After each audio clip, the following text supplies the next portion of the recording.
Chris Scalzi here with Matt Howell. And on this episode of The First Run, Matt, Terminator Genisys. Oddly enough, I don't think it was one of my most anticipated films of the year because I had my concerns. You know, it's Arnold's back as a Terminator, which we're all excited about. At least I somewhat was. I'm not sure. I guess I can't really speak for everybody. So we'll talk about Terminator Genisys, see where it stacks up with the rest of the series. Though it has gotten horrible reviews. So we'll see if we agree with that. I will tell you what's coming up on Blu-ray and DVD this upcoming Tuesday, July 14th. And then it's going to be our 5 favorite kind of cinematic experiences we wish you could relive again for the first time. So, Matt, Terminator Genisys. My whole life I prepared my son to lead humanity in the fight against the machines. On this night, we take back our world! But there was one thing I could never prepare him for. The machines tried to rig the game. Send a Terminator back to the time before the war to kill my mother. I'll go back. Let me save her.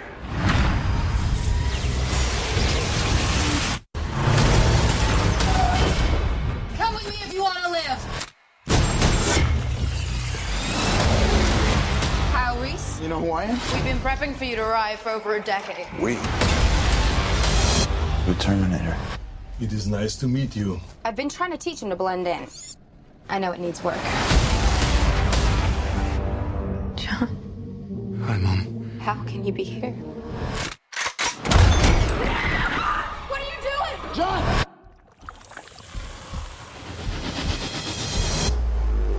What have they done to my son? Survive was what you taught me. 27% on Rotten Tomatoes right now. It may even be lower. I'm not sure at this point. Where are we? 26. So there you are. So if you're not, well, I've been raving. I should not say raving, but I've been bashing against this film for a while now because of their decision to make the reveal of the big bad Terminator in the trailers. And I'm warning people: do not watch the trailers. Avoid it like the plague because it's going to give you. It's a big spoiler in the film. And one of my favorite parts is, so they tell you in the trailer who the bad guy is. At this point, we can just tell you, I guess. It's John Connor somehow gets Terminatorized and comes to the present, present? I'm not sure. And tries to take out Sarah Connor and then Kyle Reese, played by the effervescent Jay Courtney. And, of course, Arnold Schwarzenegger, or as he's known in this film, I believe his name's Pops. So the whole reveal, obviously, that John Connor is our new bad Terminator. He's like a hybrid of the old Terminator type thing, but with the T-1000 as well. Except this is all like nanobites, so he can kind of reassemble himself. It's all like nanobite technology. So they do the reveal of this in the trailer, and then the very last trailer, like a couple days or a week before the film comes out, they have the James Cameron seal of approval. This is all considered canon in the Terminator universe.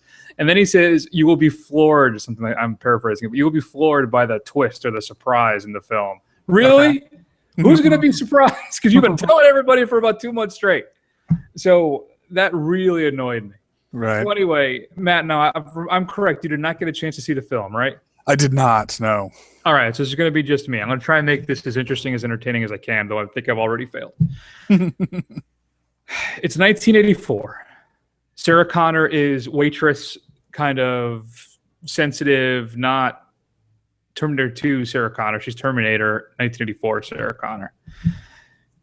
It starts with basically the fall of Skynet and the discovery that Skynet is sending a Terminator back in time to kill Sarah Connor before John Connor can be born. And it's Arnold Schwarzenegger Terminator that's getting sent back in time. So Jay Courtney, just alive with emotion, the way that guy the way he portrays himself and the emotions and the characters that he inhabits. I mean, you forget who he is every time he plays a character. It's not like he's the modern day Sam Worthington. Like somebody we feel obligated that we're supposed to like in movies. Which I'm concerned that's the Margot Robbie thing too, but I've only seen her in 1 or 2 things, so I'm going to reserve that judgment right now. But I think we can firmly establish the fact that I cannot stand Jay Courtney. And every movie he's been in, it's glaringly how just, I don't know. And that's one of the biggest flaws of this film is him. But it's not just, we'll get into that. So Jay Courtney goes back as Kyle Reese, but this time it's Sarah Connor and old Arnold as a Terminator who rescue him from the T-1000. Okay. So I don't want to spoil too much of it because there are some twists. And the whole thing about this film, Matt, is it's supposed to be a reboot of the franchise. It's a brand new trilogy, basically.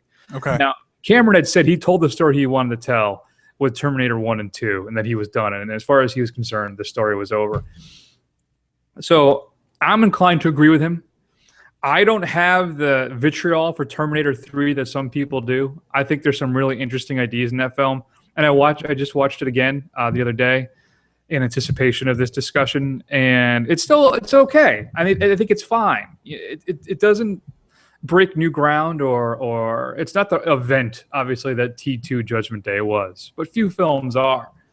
So, but I think it's still an entertaining enough, and it's not like an Expendables film, where it's just it's dead on arrival. So, I think that's fine. I didn't rewatch Salvation. I tell myself I didn't have the time, but part of it's just that I just didn't. Why go from Sam Worthington to Jay Courtney when I know I had to deal with Jay Courtney? So that's the inherent flaw in this film. This movie, the first movie is Sarah Connor's movie, right? It's Linda Hamilton's film. Mm-hmm. The second film is about, let's be honest, it's not Edward Furlong's film. It's not Linda Hamilton's film. It's Arnold Schwarzenegger's film, the second one. The third one is more about John Connor's story, and that's kind of the focus on that. And Arnold's almost a protector Terminator again, but he's still not the focus, He's the action hero of it, but he's not the driving focus. And in this film, back to Salvation, I don't remember what the hell that was. That was about Sam Worthington being a Terminator, not realizing and trying to do the right thing, right? No time travel, thankfully, though. So no headache-inducing time travel. But this fifth film, this is Kyle Reese's story. This is Kyle Reese coming to terms with this not being the mission he thought he had. He comes back instead of a Sarah Connor that needs protection. This is already a Terminator 2 Linda Hamilton Sarah Connor, who's been prepped by Arnold Schwarzenegger, who is by the Terminator, who was sent back in time to when she was a kid. Because they send a T-1000 after her. That is, I guess the whole. All right, it's the problem is with these time travel movies is that kind of things get a little convoluted. Right. Things reset, and just like with Terminator 3, I think a little bit that this is more. I think really embracing the fact that there are multiple timelines in this universe. That they're not. This is not just one finite timeline that keeps getting updated. Right. So. You got Pops Schwarzenegger, Pops Terminator, who's older. And I like how they explain why he looks older. And I think you know what? And I bought it. I had no problem with it. It's because it's the living tissue, right? Mm-hmm. And he's been here for 30 years. So eventually the tissue outside of him is going to start to age. Mm-hmm. I'm okay with that. I'm all right with that. So I didn't really have an issue with that. And I got to tell you, the only thing that keeps this movie afloat for me is Schwarzenegger in the film.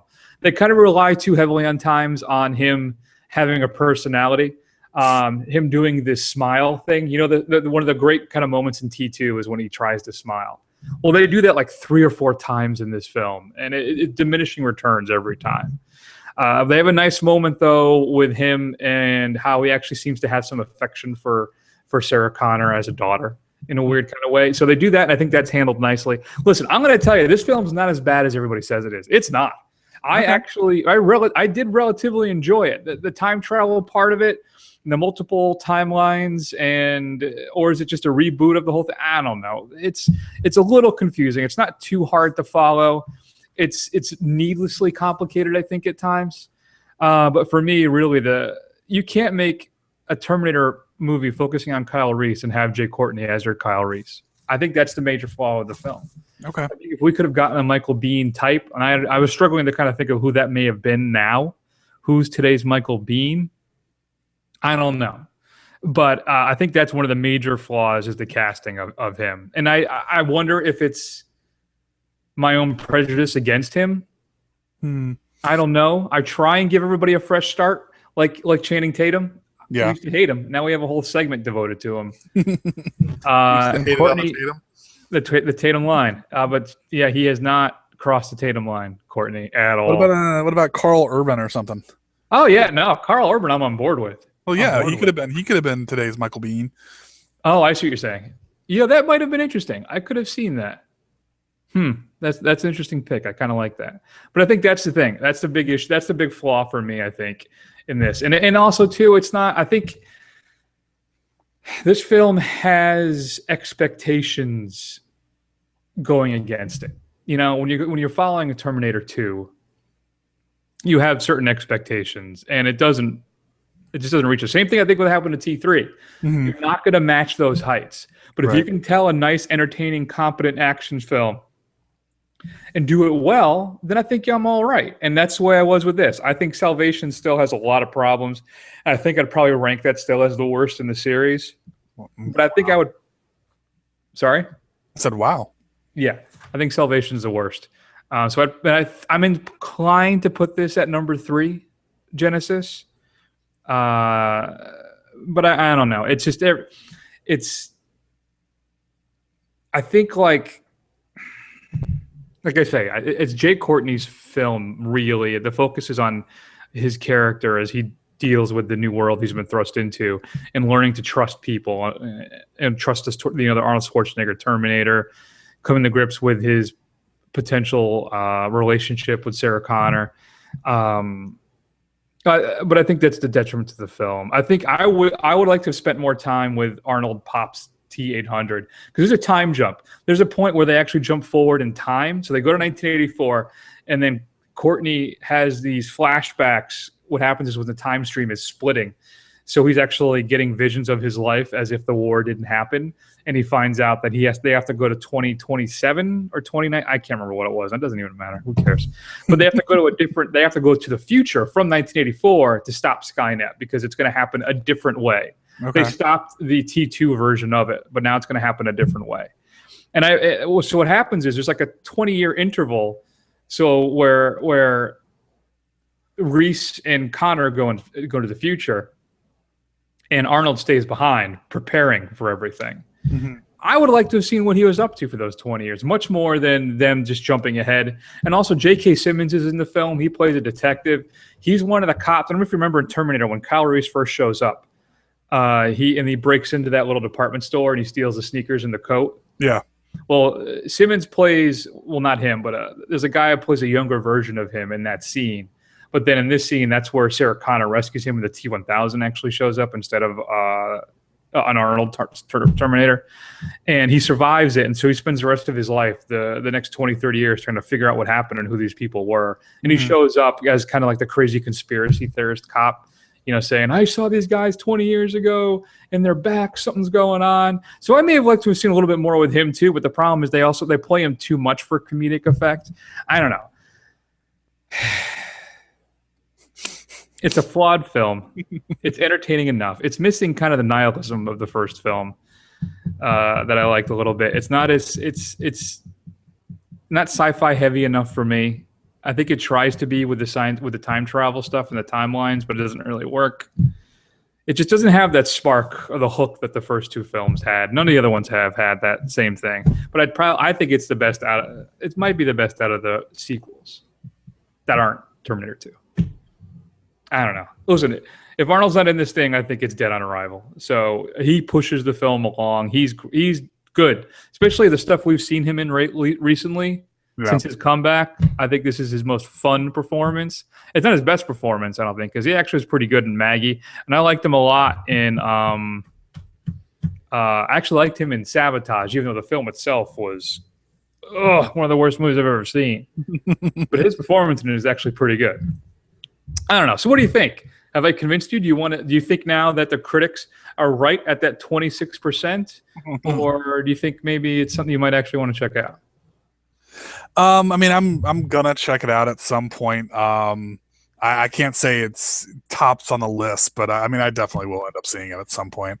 One question I did have is, what did you think of Emilia Clarke? She didn't seem to have enough physicality for me. She seemed too, she seemed too delicate to play Sarah Connor for me.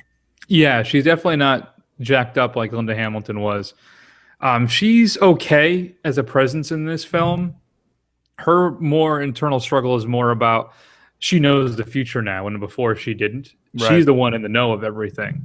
So they kind of that's why her and kind of Reese reverse roles in this in that aspect. She knows she's going to have a relationship with him, and her son's going to be John Connor. And her storyline is more like, well, everybody I love dies, Right. no matter what I do. So she wants to avoid having that relationship with Michael Biehn, or excuse me, I wish, with Jake Courtney with Kyle Reese. But she's fine. I don't think this is not like the turning point for her. I don't think she certainly hasn't stepped out of the Khaleesi shadow for me. Yeah. And by the way, I just finished the Game of Thrones season 5. Holy crap. But anyway, she's okay, but this isn't the film that's going to explode her into other films and stuff. I know she's going to be in the other 2 films. The movie's performing reasonably well, right? It cost them $155 to make. It's at $225 roughly right now. Okay, made a little bit of money. Yeah, so that's good, and I'm sure it'll do well on DVD and Blu-ray and stuff. So I don't know. Is there potential here? Yeah, I guess so. There's not enough in here in this film to justify a trilogy for me so far. So they've already got a trilogy planned out. Oh, yeah. Yeah. Arnold signed for 2 films. I don't know about a third, but he's going to be in the next one, too. And he gets an upgrade. Well, I don't want to spoil it for you, but it's kind of, I don't know. I don't know how I feel about it. So part of me was thinking, too, there's a scene when he intercepts his younger version of himself, before he goes to that observatory. I think you see it in the trailer, too. Yeah, you do.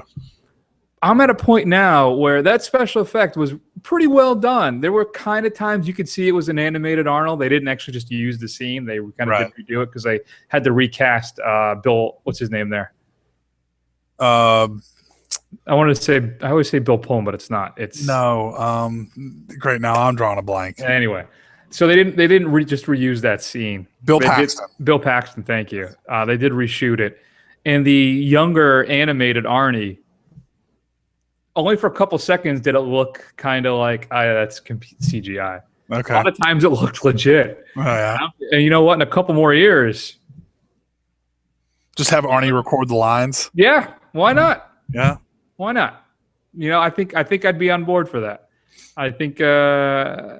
I don't know if it's a I don't know if that's good or bad, because I don't know if I'd want to see a new film with Humphrey Bogart in it.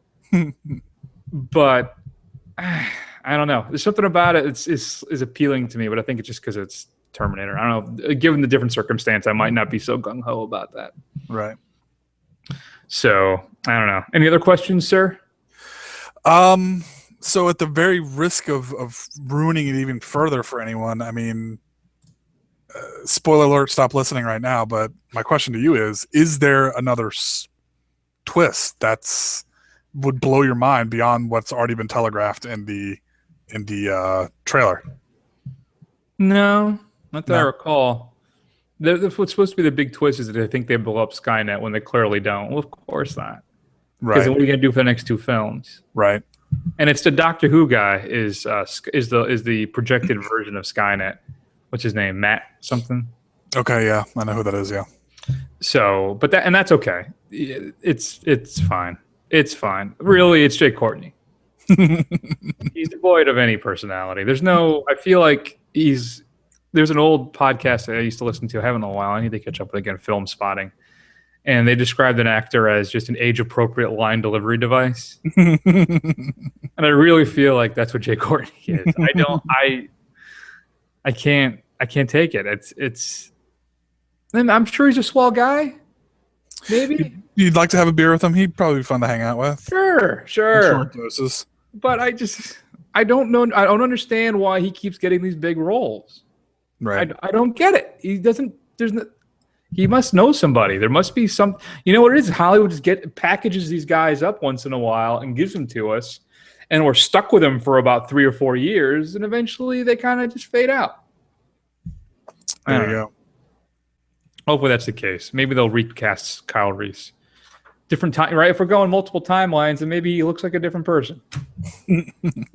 Why can't we have a black Kyle Reese or an Hispanic one, Asian? I don't care. Why not be a woman? Kylie Reese. Why not? Well, then how would they have John Connor with Sarah Connor? Well, then Sarah Connor would be a dude. Problem solved. And we'll cast Jay Courtney in that role. Why not? All right. I think I've expounded enough about Terminator Genisys. Listen, I'm going to tell you, it's not as bad as everybody says. People say it's a disaster of a film. 27%. No. This film it's got that build up. I feel like it's just a piling on, right? Every now and then critics find that film. And I think that's what this is. It's not that bad. It's not. It's fine. It's good. It's entertaining. I wouldn't go see it in IMAX 3D and drop $15-20. Right. But it's well worth seeing. I enjoyed myself. There's enough there to keep you hooked. Check it out. All right. We won't be disappointed. The cinema score is like a B+, so the audiences are liking it. Okay. And I have to agree with them. So if you've seen Terminator Genisys, shoot us an email, feedback@thefirstrun.com. Matt, I did not grab my straight-to-DVD pick of the week this week. That's okay. So I'm very disappointed in myself with that. Nor did I get my hip-hop lyrics. I really got to focus on this stuff. It's just been such a whirlwind with moving to Tampa. That's why I have my Hawaiian shirt on. My palm tree pineapple shirt to denote that I'm going to wear this every single episode now. That you're in Florida? That's right. Every time. I'll change the undershirt. That's it. But I'll tell you what's coming up on Blu-ray and DVD. That I can tell you because I'm very excited about it. July 14th, tomorrow. Hopefully we'll get this posted today. It Follows. One of the best films of 2015 in my, what does it say? In IMHO. Mm-hmm. It is one of the most original and terrifying films you will see because it's all suspense. There's not a lot of gore. Only really in the beginning. Even then, it's not that gory, right? It's just shocking. Mm-hmm. But this will keep you on the edge of your seat the whole time. Matt, tell me, what do you think about It Follows? I'm with you. I absolutely loved it. I think it's probably one of the best horror movies I've seen in probably the last 5 years. I thought it was that good. Yeah, it is. And what the great thing about it too is I think it's a Lionsgate release, and their stuff is cheap. Like Best Buy, Target, everybody's selling this thing for like $12-13 this week. So I'm telling you, blind buy that sucker. Just trust me. If you're a horror fan at all, you're going to love it. Another film that's really cheap at Target this week when it comes out, Ex Machina, which I really enjoyed, with Oscar Isaacs. And they do the thing where the guy, he creates artificial intelligence in a woman, this robot, and it does a Turing test. We talked about it on the show a few weeks back. You can track down that episode. And to decide really, the whole thing is where if you talk to a computer and you can't tell if it's a robot or not, and that's it. And then it passes if you can't tell it's a robot.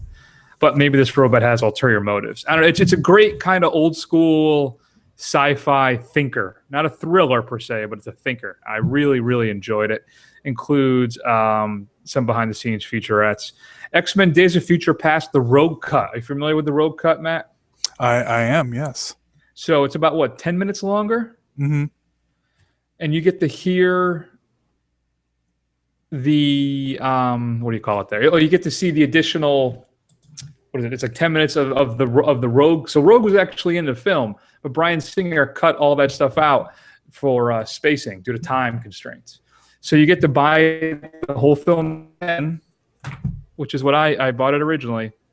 You get to buy it again.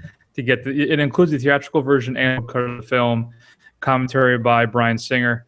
And there's another disc too of some other featurettes. How about Bryan Singer dodging that bullet, huh? What? Something we want to talk about or no? What bullet would that be? The accusations that he faced. Oh no, I have not. I'm unfamiliar, so you would be filling me in. So allegedly, he's part of the group that was grooming and molesting young boys.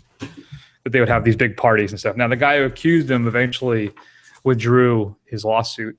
I don't know if we don't know if he was, I don't know what it was, but there's been rumors, and I guess one of Singer's partners, or not one of the people he used to hang out with, has been arrested and is in jail for that stuff. Wow. So there was a little concern and I want to say this is all alleged. Nothing has ever been proven.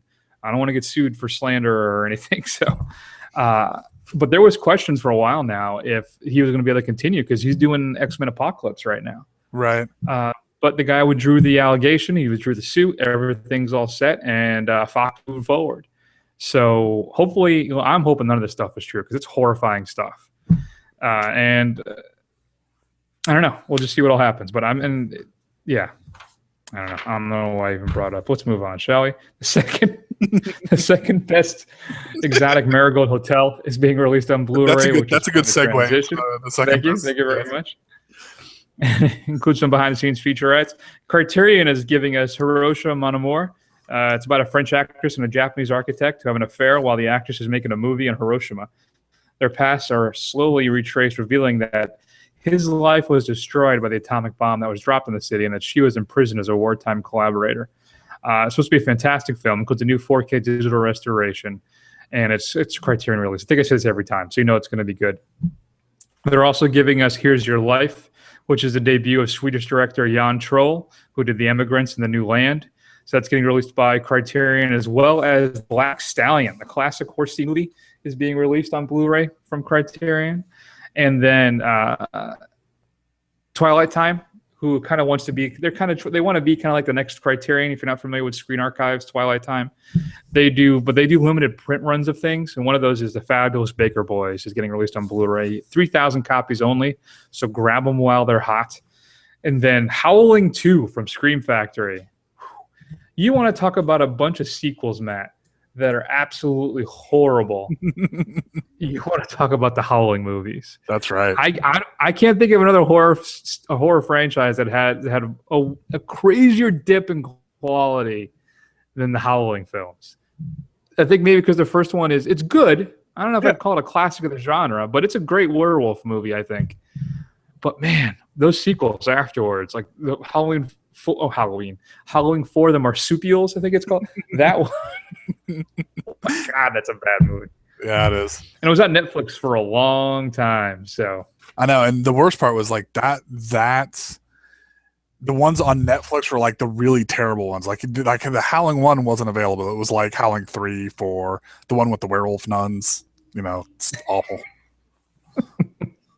It's some good stuff. So yeah, you can catch up with the Howling 2, though. It includes audio commentary with the director as well as the composer of the score and the editor, interview with actor Reb Brown, actress Sybil Danning, and then behind-the-scenes footage as well. So a bunch of stuff, including the alternate opening and alternate ending in HD. I have no idea what they are. Maybe they salvaged the whole film. I wouldn't count on it. Matt, Powers Season 1 from Sony, the PlayStation Network or whatever it's called, is being released on Blu-ray as well. I'm going to catch up with this. The review on Blu-ray.com says it's actually a pretty good show. I know you watched the first episode. Did you watch the rest? I didn't. I liked it. I thought it was good. It was enjoyable, but I just didn't see. It wasn't worth signing up for PlayStation Network just to watch it. So I'll probably catch it on now that it's out on physical media. Yeah, I think that's the way to go. That's what I'm going to do too. Speaking about getting a whole network, though, for just one show, I think we're going to talk about that in a little bit. And I did have a straight to DVD pick of the week. I'm very excited, Matt. I don't know what I was thinking. I did not let you down. You're not going to get your rap lyrics now. Mega Shark versus Colossus. Oh. So when a new Mega Shark appears, it threatens the global economy. I don't know if it's doing insider trading. I don't know if it's hacking into the stock market, but it's threatening the global economy. Scared of being left behind, awakens the Colossus, a giant automaton doomsday device built during the Cold War in its search for new energy. Now the world must figure out how to stop the two deadly creatures before they destroy everything on sea and land. That's Mega Shark versus Colossus. So you can watch that. So that sounds fantastic. All right. I'm glad you think so. So what's coming up? Anything interesting on Netflix? I tell you, Terminator is back on there. So if you wanted to catch up with the original, you certainly can. Are you watching anything on Netflix recently, Matt, at all? The last thing I just watched was called The Young Ones. It's kind of I don't know if it's post-apocalypse, but it's definitely takes place after some natural disaster. It stars Michael Shannon, Cody Smith-McPhee, Ellie Fanning, and Nicholas Hoult, where basically a family is stubbornly stayed behind in a drought-ravaged area, and it's basically them trying to get water and how they interact with each other. It was pretty good. Interesting. Yeah, it was pretty good. Wasn't bad. You know what's interesting too? That I think Netflix is pushing right now that I think is odd. I don't know if they just got it, so they're pushing it. But the horror film Teeth. Oh, really? Yeah. And have you ever seen Teeth? We talked about Teeth for the show, right? Did we? We did it for the show when it first came. That's right. We did years and years ago. Yeah. All right. Well, then go in the archives. You can. That's old school. Those are the good old. Well, I should say good old days. But that's the old school stuff with you, me, and Espo, right? Watching. That's Teeth? right. That's right. We watched that, and I think Grace. Grace was the other one that we watched. That we subjected Espo to. Yeah. That's. He likes horror films. Yeah, but he never liked any of our films. He always like he would say that he thought Morning Glories was an excellent movie just to spite us because we made him watch. God. He didn't want to watch. Listen, I can tell you, if you want, I think that's in our pantheon. Was the Morning Glory episode. I think our best one is still the argument, like the 20-minute argument at Sucker Punch. That one's good. I think Antichrist was a good episode as well. Yeah, that was a good one too. I just picked up My Winnipeg on Blu-ray from Criterion. Remember when I made you guys watch that? Yes. I loved it, and you were all like, "This is a horrible movie." That was another good episode. All right, so what's going on? Do you have any news for us? Listen, Comic-Con was just in San Diego, so there's a lot going on. So. Yes, there is.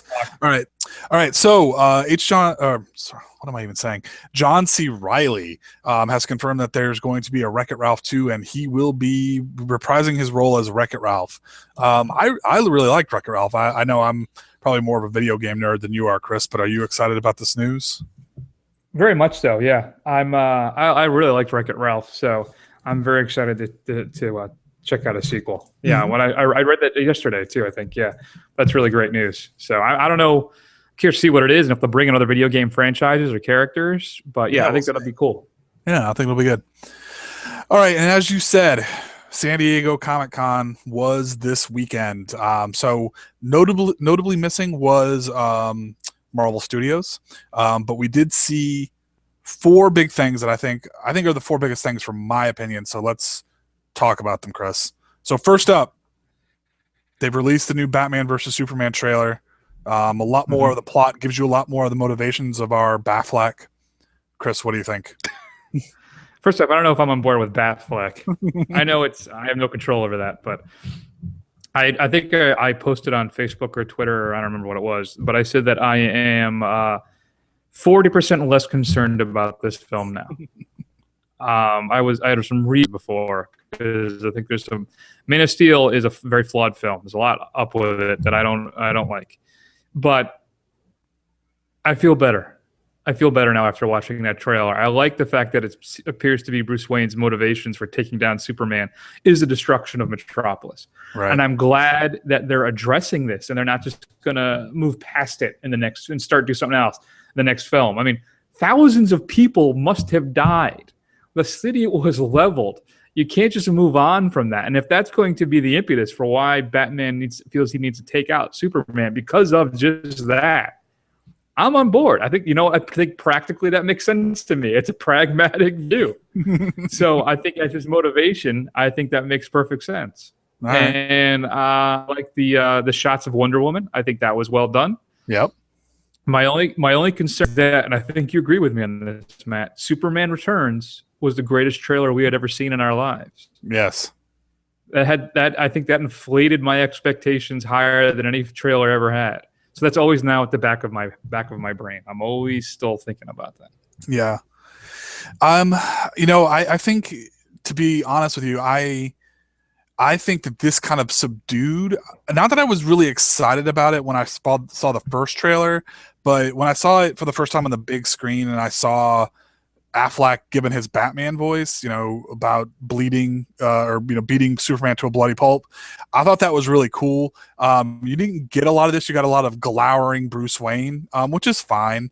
So it toned back the excitement a little bit. And, I thought the Wonder Woman scenes looked okay, but at the same time, they seemed very CGI-y. They looked very unreal. Which is kind of weird in that type of a movie, but so I don't know. It's tempered my expectations a little bit here. And I think one of the worst things that this movie could have possibly done, as you have said, it gave the motivation of Batman's pissed because Superman and Zod destroyed half of Metropolis and probably killed about 3 million people. But what this has done is it has validated nerd rage on the internet. So we're only going to see this get worse, and I can't excuse that. Why do you think it's validated the nerd rage exactly? Because it's going to just show that, hey, if we cause a big enough stink, then they may listen to us and change it for thing number 2 or movie number 2. I don't know if that. Yeah, that's the difference. Is you think that they're addressing all the nerd outrage because of what they didn't like about, and I think this was part of the plan from the beginning. I think this was all part of the arc. Maybe, and maybe you're right, and I guess that could be true. But at the same time, I have a problem giving Zack Snyder, and it's Jeff Johns who's running this, right? That much credit. No, I don't know if it is. Is it? I think is Johns like the creative guy. I have no problem if Johns is in control. My issue is David Goyer. Yeah. If he's doing the writing of everything, if you look at the independent stuff he did outside of Christopher Nolan, it's all failure for me. So, and that's the thing. Goyer wrote Batman Begins. He wrote Dark Knight, and the problem is once he submitted the scripts, Nolan and his brother reworked everything. Right. So that's and there's no Nolan keeping him in check now. But if it's like Jeff Johns and like a Bruce Timm that were running this thing, yeah, I'd feel a lot better about it. But no, I still have my reservations. But I guess I'm more relieved by this trailer, I guess, than you are. Okay. Well, I just thought it was. Don't get me wrong. I thought it was very interesting that that's the choice that they made, and it seemed very organic. I just I'm calling shenanigans on why they were doing it. That's all.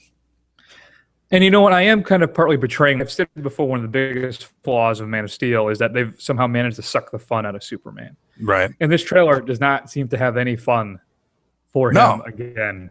There's lots of grimacing and scowling. It's basically all this is. And that's still a major mistake. Superman represents the light, right? He's the best of us. That's the whole point. He's the yin to Batman's yang thing. I don't know how that goes. So that's the whole thing, and he's not that in this film.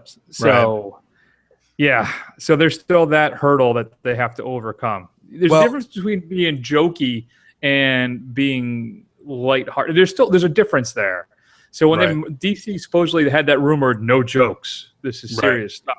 That's not how you do him. That's not how you do Superman. It's not. Go ahead. Sorry. Well, and to be fair, though, you got a movie with Batman in it, so you're going to have that kind of level. You're going to have some grimdark in it because that's just what Batman is.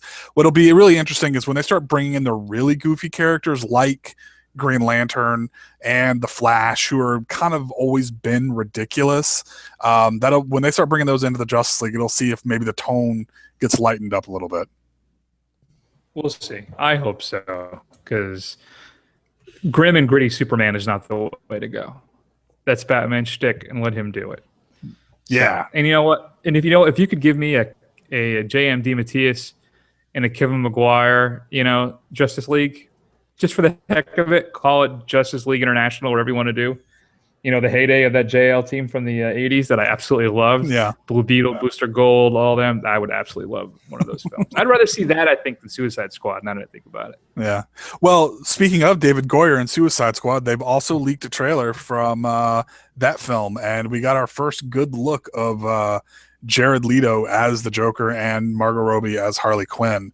And Will Smith as friggin' Deadshot, which looks awful.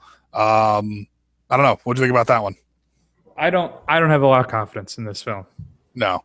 I just don't know if Suicide Squad has enough of an audience to see it. Now, granted, you could say that about Guardians of the Galaxy too. There's no Guardians of the Galaxy audience. Right. Not enough to elevate that film to being the #1 film of last year, box office wise, right? So I could very well be wrong. Maybe it'll strike a chord with people. But there's also, I'm sorry, I think the Will Smith train has been leaving the station for a while now. I don't think he's Chris Pratt's now that guy. And I don't know. I just don't think the audience isn't built in for that. And I just don't. I think the concept is interesting. I just don't know if it's going to be able to sustain a film. I don't know. I just don't. And that trailer did nothing to dispel any of my concerns. Yeah, I agree. I mean, the just everything about it. It's dark. It's, you know, the colors are just awash in blue, you know, and greens. It doesn't look fun. And granted, Guardians of the Galaxy, you know, there's no built-in audience, and that's what everybody was worried about. But then you saw the trailer, and you're like, damn, this movie looks fun. I'm gonna go give it a shot. This looks just like a by the numbers action movie, and I'm calling it now. It is going to be so bloated because there are just so many characters in it that nobody has any kind of background with. They're not going to be able to use any shorthand. It's just going to be an absolute mess. Although I am still very interested to see how Jared Leto did how the Joker. And that's really the only thing I want to see from this movie. Is I just want to see a different take on the Joker and see how that, if it's going to be a train wreck or if it's going to be good.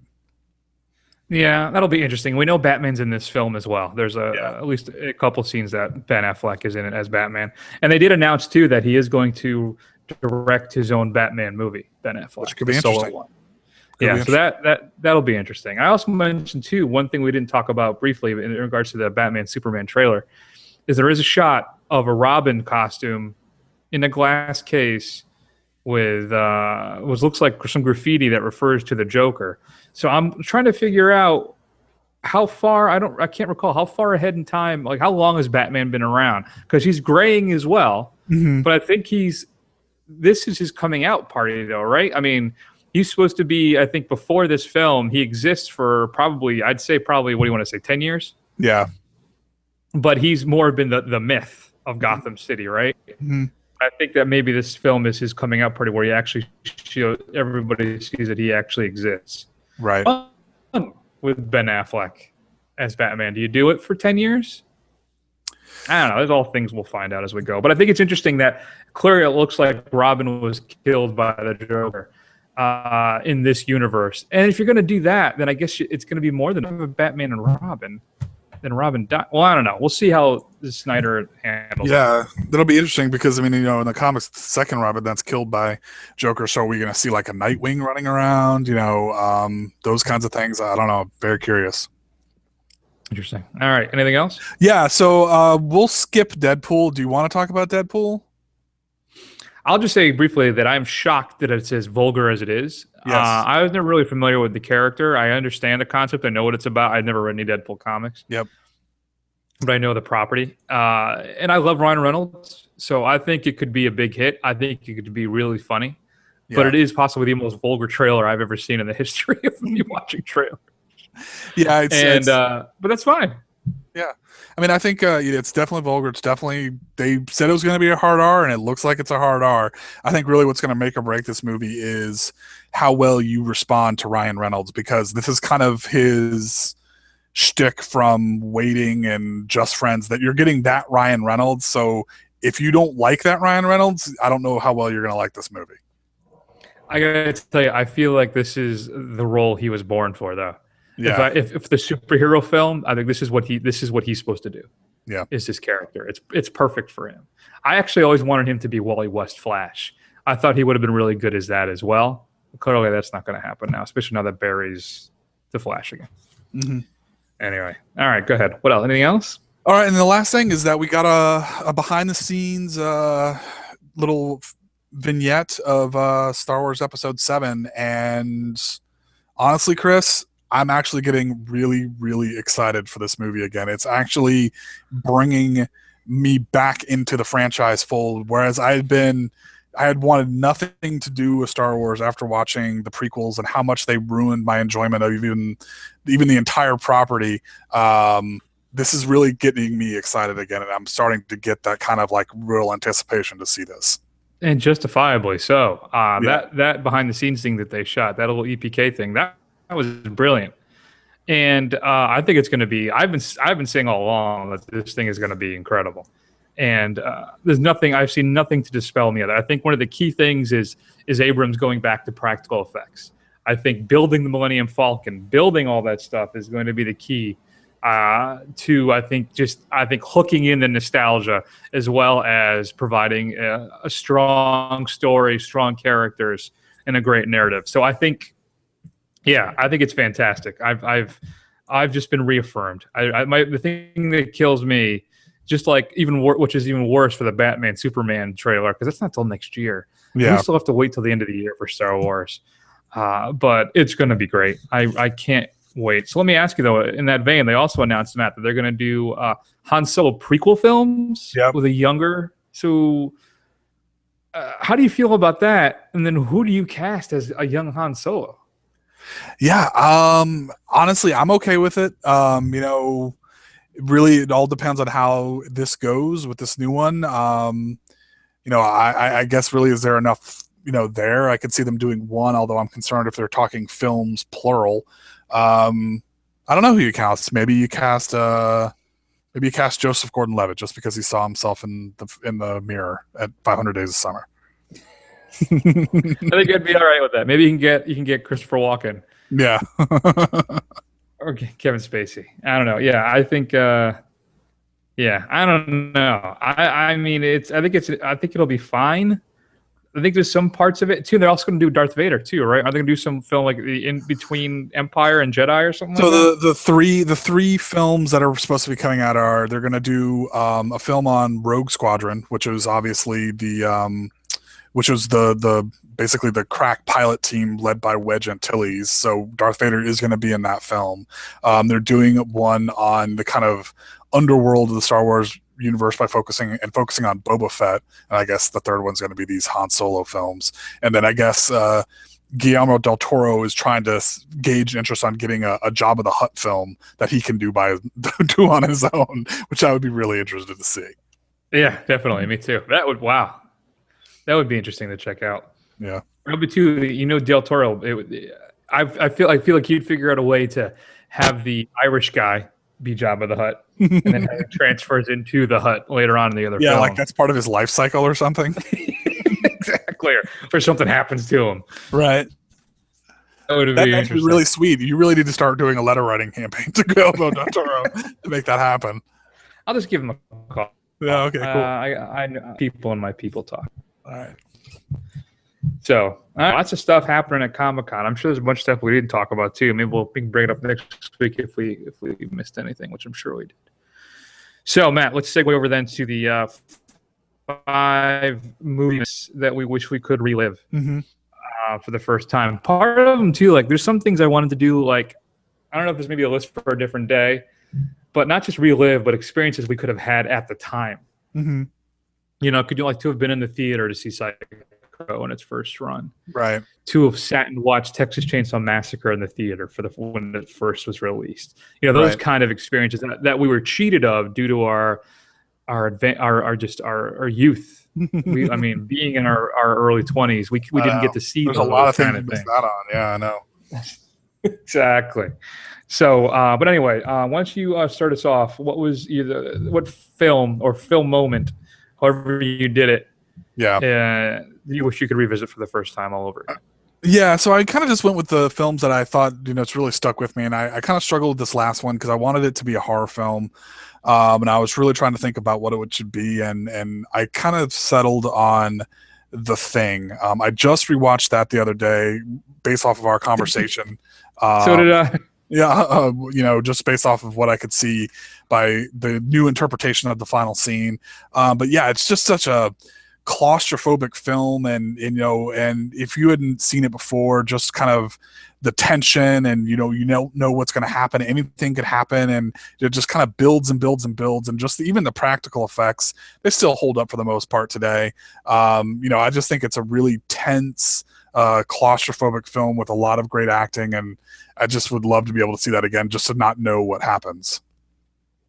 Yeah, I think that would be great too. That was in my list at one point, but I did end up taking it off. And what is let's settle it right now. So you're saying John Carpenter said, and I actually read this online too afterwards, I was doing my own research, that at the end you have Childs and you have Mac. There's only 2 survivors, and you don't know which one of them is the alien. And Carpenter says clearly it's Childs because he's not breathing.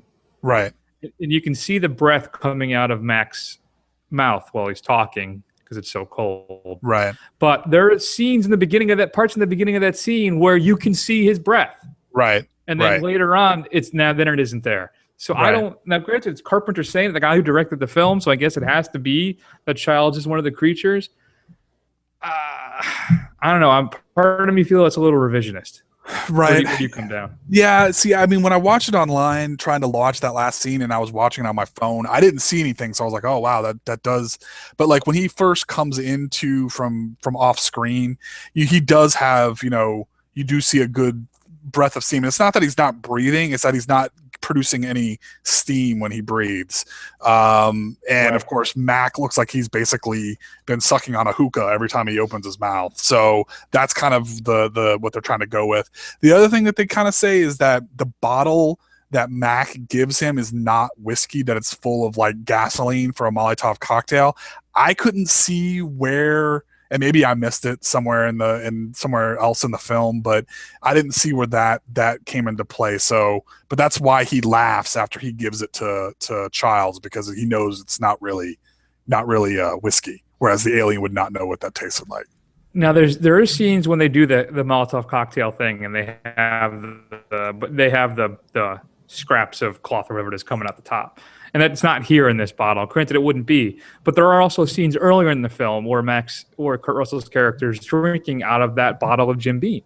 Right. So there's no connective scene where you see him pour gasoline into that same bottle. Right. So I'm less inclined to think that that's proof too. Yeah, I agree. I don't know. It's cool. I mean, it's cool to kind of go with it. I got pretty excited about it, and I got to watch the movie again, but I don't know if it holds up completely. Oh, I think it still does. I've seen that. I probably watch a thing once a year, and I still think it works. It's just that they did everything practically for the most part, effects wise, and it is a disturbing film. I mean, and why the film works so well too. It's not just a claustrophobia, but it's the who do you trust? Right. You can't trust anybody. Right. So I think that's why it's so good. It is a classic, but it's not my number 5, though it should be. My number 5, you know what, Matt? I went with The Sixth Sense. I went with watching that for the first time, not knowing what was going to happen, what the big reveal was. Then you watch the end of that film, and you're like, wait, what? And then you get to go replay everything in your mind. And I don't remember who I saw it with, but I saw it with some people, some friends of mine. I think it was my buddy Terry. Or maybe it was just Espo. It was Espo. And I turned to him and says, what would be funny if he was dead the whole time? and then, so I kind of ruined it for myself. But still, that moment when the reveal is, and then the film traces back and shows you all the points, when Solomon was telling you really what was happening, and we just didn't pick up on it. Unfortunately, he hasn't really done anything as good since then, though I could argue that maybe Unbreakable is a better film. But still, The Sixth Sense is one of those moments that you just floored you and you wish you could watch all over again. So that's it. That's my 5. So what's your number 4 then, Matt? My number 4 is, you always get diminishing returns on a comedy because you always see all the jokes and you know what's coming. This is probably one of the silliest comedies I enjoy, and it's very physical, but I don't care. I friggin' love it. It's Monty Python and the Holy Grail. I remember watching this when I was 8 or 9 years old with some of my friends. My dad had rented it from the video store and said, "Here, you guys watch this." And we laughed so hard we could barely breathe after we were done watching it. So great one-liners. I would love to be able to see it again. It'd always be fun to see a comedy, fresh, because obviously all the jokes would be new to you. That's true. That's a good point. I hadn't really thought about it that way, and there are no comedies in my list. But Holy Grail is a classic. I haven't watched it in a very long time, and I've debated having Jen watch it, but I don't know if it would work for her. I know Monty Python, no, not as bad as the Three Stooges. Python seems to be more of a male thing. I don't quite know why that is. Yeah. But yeah. Interesting. That's a reasonably good pick. I'll let that. That's fine. So you've enjoyed both my picks so far? Yes. This might be your first. Wow. There you go. My number 4 then is the most recent of the bunch, and it's a film. It's my Royal Tenenbaums. Like Dave has to work in Royal Tenenbaums to every list he does. Yeah. At this point, mine's going to be Drive. Okay. I remember when I first watched that film, and I had read about it, but I think I had no real expectations for it. But that thing was just right in my wheelhouse. It had that electric 80s kind of feel to it. The seedy LA underworld, one of my favorite film scores by Cliff Martinez, Ryan Gosling, Nicholas Winding Refn. I instantly felt, because I liked Refn's previous work. I liked Brosnan a lot, though you guys were a little more tepid with that film. And I liked his Valhalla Rising a lot, the Pusher films he did. So, and for me, this was just the pinnacle of his work. I think this is where everything came together perfectly. Ryan Gosling, Carey Mulligan, Oscar Isaacs, Albert Brooks, Ron Perlman. I mean, it's Bryan Cranston. If you haven't seen Drive, it's a pulp film noir set in modern times in the LA underworld. It's about a stunt driver who moonlights as a getaway driver on the side. Yeah. And one of my favorite facts about that film too, Matt, is they had the script. It's based on a book, so they have the script, and Gosling and Refn would just X out lines. They just go through it. No, we don't need that.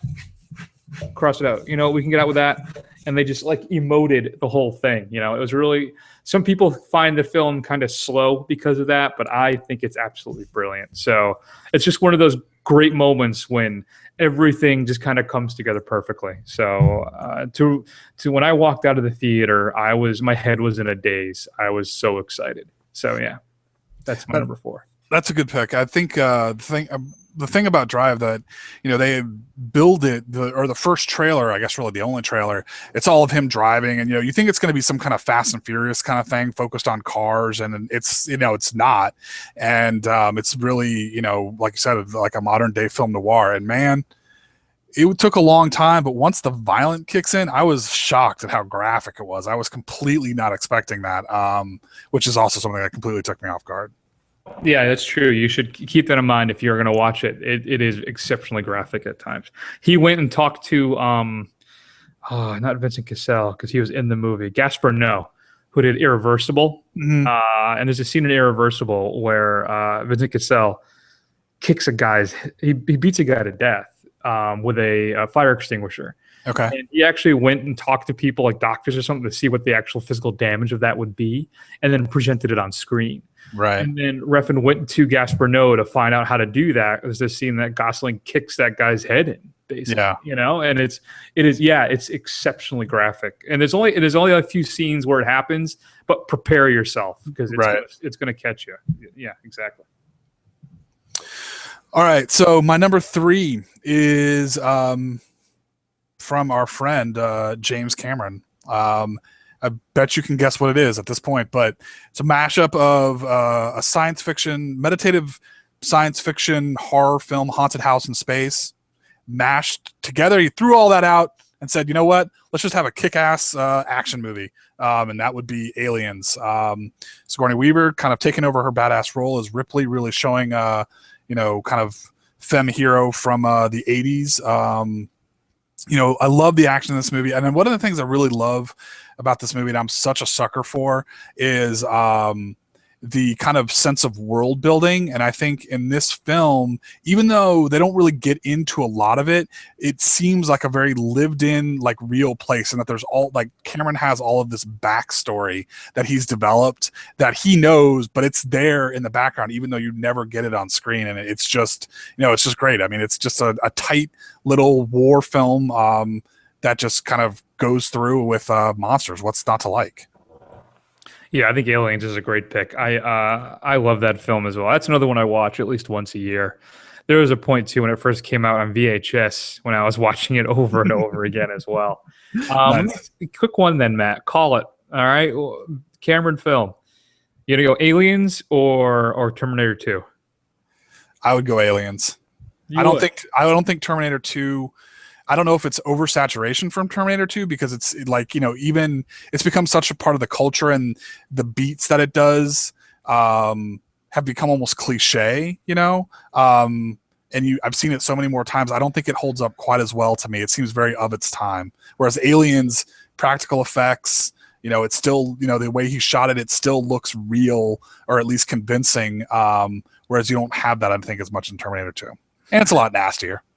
Yeah, I don't know how I feel about that. Which of the and they're both sequels too, which I think is interesting. Yeah. But I I don't know. I'd have a tougher decision than that. I don't know if I could right away just say Aliens. I think they both have issues. I agree with you with the Terminator oversaturation. I mean, you couldn't escape from that thing when it came out. And I've probably seen both films at least a dozen times. I'm leaning towards Terminator because I just don't think I could. I just like Arnold that much, Right. so I would hate to lose that. Yeah. But, man, I don't know. See, if you had given me the first Terminator, I'd probably have a tougher choice. Okay, interesting. Yeah. All right. So then my number 3 now, right? Yep. Yes. All right. Now I'm going into the pantheon. Now we're going to run into basically 3 of my all-time favorite films. Not that Drive wasn't, but these are the films that kind of changed me. When it came to watching movies and inspired me to watch movies and to refer to it as film to get more pretentious, which is going to be weird when I tell you what my third film is because it doesn't really fall into that category. But still, it changed me as a kid the first time I watched it, and that's Sam Raimi's Evil Dead. Yes, that is film with a capital F. So I think what it was is that I had just started to like scary movies is what it was. And I I was familiar with the Friday the 13th, and I was familiar with Halloween. Nightmare on Elm Street, I was never a big fan of when I was a kid. And then I saw Evil Dead. And I'm telling you, Matt, it just, I don't know what it was, but it just ignited this affection for horror and for like gory stuff that has stayed with me ever since. It was from Evil Dead that I then got into the Italian horror stuff. It's what led me into Suspiria, and Zombie, Fulci, and all that stuff. But it all emanates, the kernel, the seed of that is Sam Raimi's Evil Dead. And I got to tell you, I think we teased it and we didn't get into it, but the fact that there's a TV show now, Ash vs. Evil Dead, that's going to be showing up on Stars.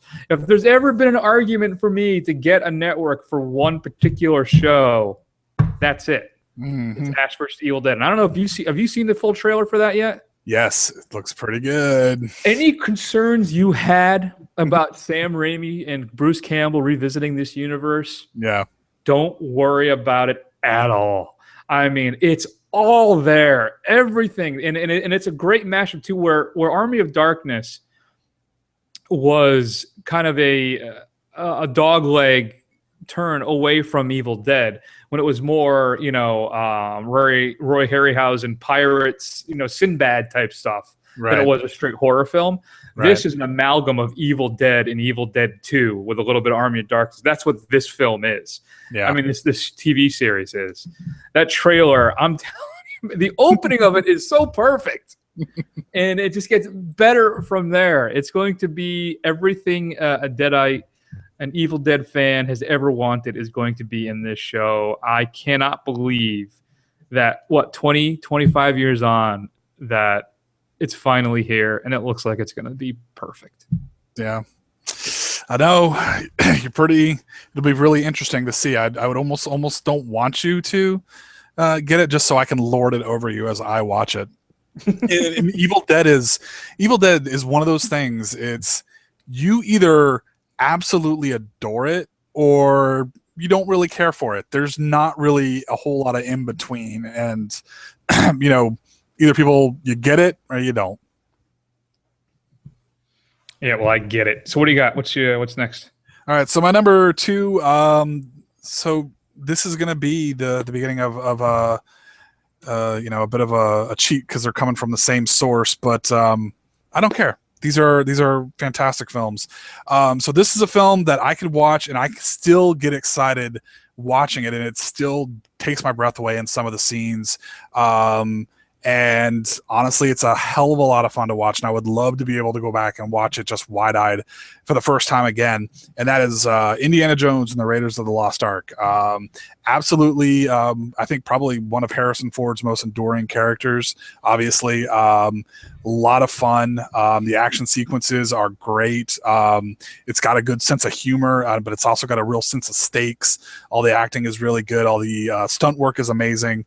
It's just a hell of a lot of fun to watch, and it still is, and it still holds up excellent.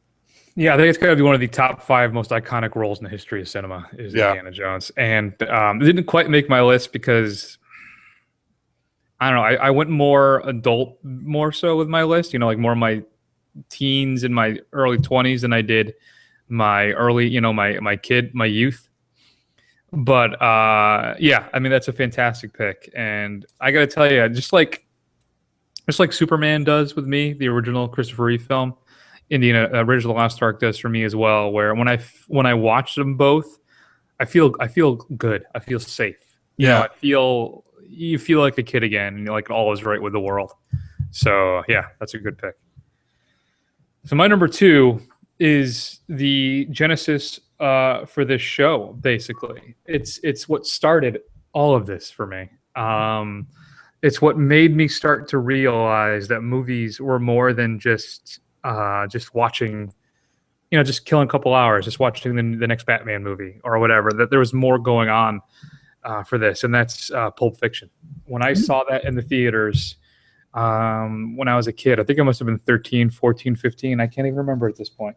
Who let you in to see that? I know, but when I saw it at the second run theater in Berlin. It was the Berlin Twin. It was like 75 cents or something like that to go see a movie. And I went and saw it, and it just changed the way I watched movies. It changed me as a person. And it just ignited the cinema file in me that has never gone out. So it's a fantastic film. It's a perfect film. Rejuvenated John Travolta's career, for better or worse, and also saved Bruce Willis's career, who had done a string of really kind of bad films, leading up to his role as Butch. So, but still, I mean, I hadn't seen Reservoir Dogs prior to Pulp Fiction 2. I should say that. I came to Reservoir Dogs late. But after Pulp Fiction, I immediately went out and I think I bought a VHS copy of Reservoir Dogs used at the local Carl's video store downtown in Meriden. And I'm telling you, Matt, it just changed my world. It blew me away. And it's still, I think, one of the greatest films I've ever seen. It's my number 2. That's awesome. Well, then I absolutely know what your number 1 is, though. And I'll be shocked if I'm wrong. You're going to be wrong. I'm fairly confident you're going to be wrong. So go ahead. All right. So my number 1. Don't go cliche on me. Don't go cliche. Yeah. There's a reason why what you're about to say is not my number. It's going to be actually what I think your number 1 is. Is the name of my list in memoriam or an honorarium, because it's such a ridiculous pick. So easy. Oh, okay. Well, that's great. So what is it? Maybe I'm wrong. Maybe I'm shit on my pick before I even say it. So my number 1 is The Empire Strikes Back. There it is. What? How? It's the perfect it's pick. Easy. It's the perfect pick. It's too easy because it's perfect. It's too obvious. Of course it's Empire Strikes Back. It's the iconic scene when Darth Vader tells him he's his dad. It's everybody's pick as a kid. That moment is one of the most shocking reveals in the history of cinema. But it's like that for everybody. That's why this is my. I didn't say this. I didn't say it at the beginning because I knew it was going to be your number 1. I Am Your Father, Empire Strikes Back list because of that one thing. But you know what? But there's so much more to the movie about that. There is. I mean, it kind of fleshes out the entire cast. It gives kind of stakes to all the characters. It really brings some depth to the actual films. And Star Wars wouldn't be what it is without that movie. Because let's be honest, the first one and the last one, they're just kind of basically fluffy action movies, sci-fi action movies. That's all they really are. All the depth in the entire series and the way it's been going on for the past 30 years is because of The Empire Strikes Back. No, that's true. That is all true. You're right. And maybe I'm being too flippant about it and coring it down to just that one scene, the iconic scene. But yeah. But still, I felt like it was too obvious to pick. So it would easily be my number 1. So that's why it's not on my list. It would easily be your number 1 if you weren't pretentious. Let's just say that the real number 1. Let's just move everything that you've just said down a notch and just say Empire Strikes Back is your real number 1. With that, give me your fake number 1. All right. So my fake number 1 then is what do you think it is? I'm curious what you thought it was going to be. Casablanca. Ooh, you know what? I hadn't thought about that. No. I think I just love Casablanca because of the romantic in me. That's why it's my favorite film of all time. Mm-hmm. But it didn't change. It didn't. I don't know. My number 1 is actually Rashomon. Okay. It's Kurosawa's Rashomon. It's the first time you saw a film where the story is told from different points of view. So there's one event, you have a bandit who attacks a nobleman and his wife. He either rapes her or rescues her or seduces her, kills the nobleman, and then he gets arrested, and then everybody tells their story of what happened at their point of view. And there's also a witness hiding in the woods who may have his own ulterior motives. But it's the first real foreign film that I ever saw. Mm-hmm. And it ignited my love for Kurosawa. This is even before The Seven Samurai. I mean, the first one I saw was Rashomon. There's even a psychological term called the Rashomon effect, where we can have a bunch of people see the same event and they all have a different story about what happened based on this film. You watch this film and you can see, and this is not just with Rashomon, but with Kurosawa, you can see influences all over cinema from Kurosawa. There's a bunch of Star Wars stuff, let alone The Hidden Fortress, which is kind of heavily borrowed from Lucas to do Star Wars. You know, the whole swipes from the screen? Yeah. That's Kurosawa. Mm-hmm. You know, shooting up through the leaves into the sun, so there's light kind of peering through the leaves, the trees. That's Kurosawa. All that stuff started with him. And Rashomon with Toshiro Mifune, I mean, in the lead role as the bandit, it's just like Pulp Fiction. It changed how I watched movies, and it gave me a cinema kind of IQ and a passion and a fire to check out stuff that was not just domestic. That ignited kind of a passion for other films in other countries for me to check out. And I don't know if that ever would have happened if I hadn't seen Ron and was devastated and blown away by it. So yeah, that's my number one. Okay. So do you have any honorable mention? I had a few that didn't make the list, Matt. I had stuff like Memento. Yeah. Old Boy. That one had a huge effect on me when I saw Old Boy. Yeah. And more recently, The Raid. Yeah. Suspiria, but I kind of dovetailed that in with Evil Dead. And then, of course, the big reveal of The Usual Suspects. So, which still holds up. I watched that again, too, a couple months ago. Yeah, I really like The Usual Suspect. That's a good one.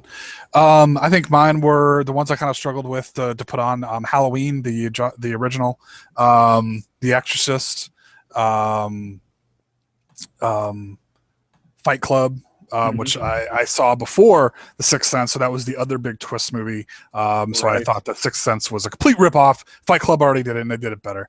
And then what was some of the other ones?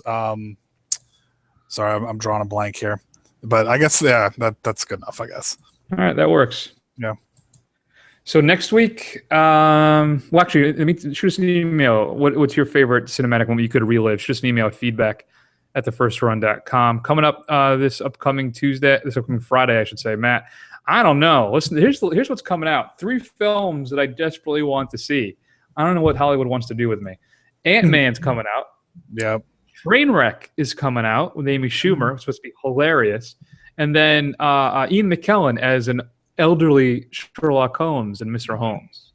Right. All 3 films that I'm desperate to see. That's going to come up, and that'll be next in 2 weeks. This upcoming Friday, though, we're going to pull out some streaming stuff for you because everything that came out last week, there's just no passion in it for me to see. Okay. So we're going to see what we can track down that's either on Netflix or that's on iTunes. Recent releases, though. Maybe Black Sea, the Jude Law film. Maybe The Ones in the Shadows. I can't remember which one was the guy from Flight of the Conchords. What's his name now? I'm forgetting his name. Not Britt, but the other guy. Oh, it's killing me. He's doing the horse commercials now with Derek Jeter's girlfriend. I'm so upset that I can't remember his name. Jermaine Clement? Jermaine Clement. Thank you. So embarrassing. So anyway, who knows? Something like that will show up next week. Check us out on Facebook and Twitter. Just do a search for The First Run. We're also on Instagram and on YouTube. You're going to watch the live stream of the show as we record it. And I do an edited version of it actually later. That looks much nicer. And find us on iTunes. Do a search for The First Run. So that's it. That's the big show for this week. Matt, anything else you'd like to add? Nope. Just enjoy weeks, folks. And I know the real choice to make is Ant-Man. That's the one you should say. Yes. All right. We'll see if that's how it all works out. All right. So we're going to take an extended break, and we'll see you all in a week.